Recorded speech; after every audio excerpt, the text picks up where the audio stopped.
So our recital is coming up. It'll be here before you know it. So that means it's time to get ready to record your recital video. So I'm going to give you a few quick tips to make sure it turns out well.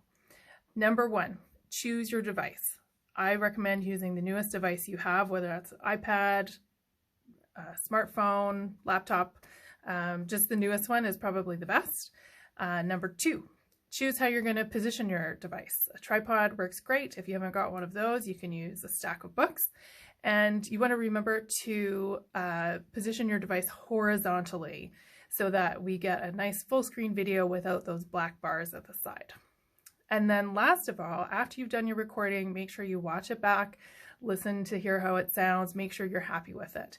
And then you can submit it to the Google Drive.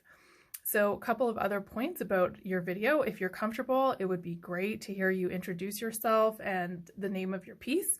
And then when you're done, just as you would for an in-person event, you're going to take a nice bow to thank your audience. So good luck with your recording, and we look forward to hearing it at the recital.